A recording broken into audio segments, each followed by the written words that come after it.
నిన్న అన్నాను కదా ఏ గిఫ్ట్ తీసుకుందాం అనేసి.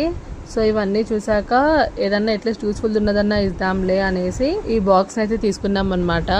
ఎందుకంటే బార్బీ డాల్ అవన్నీ నోట్లో వేసుకుంటుందేమో అనేసి, చిన్న పిల్ల అనేసి చాలా. ఇంకా ఇదేం బర్త్డే పార్టీ కూడా కాదు, నార్మల్ చిన్న ఫంక్షన్ అన్నట్టు. కానీ చాలామంది చుట్టాలు అయితే వచ్చారు వాళ్ళు. కానీ ఇంకా దీంతో పాటు ఈ కార్ది కూడా చూసాను అన్న కదా, కార్ది, ఈ టెడ్డీ బేర్ది, ఇంకా ఇది మామిడి కోసం తీసుకున్నాను అనమాట.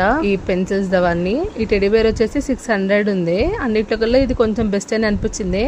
ఇంకా అవన్నీ వద్దు, ఇది అట్లీస్ట్ పనికొస్తుంది వాళ్ళకి అని చెప్పి ఇంక ఇదైతే తీసుకున్నాం అనమాట. ఇంకా దీన్ని ప్యాకింగ్ చేసేసి గిఫ్ట్గా ఇచ్చేసాము. ఇది ఎందుకంటే అట్లీస్ట్ రబ్బర్ బ్యాండ్స్ వేసుకోవడానికి లేకపోతే ఫుడ్ ప్రోడక్ట్స్ పెట్టుకోవడానికన్నా పనికొస్తుంది కదా వాళ్ళు వెళ్ళేటప్పుడు అనేసి ఇదైతే ఇచ్చాము. ఇది బాగుందా లేదా అనేది కామెంట్ అయితే చెప్పండి. ఈ వీడియోకి నచ్చితే తప్పకుండా లైక్ చేయండి, షేర్ చేయండి, అండ్ సబ్స్క్రైబ్ చేయడం అయితే మర్చిపోకండి.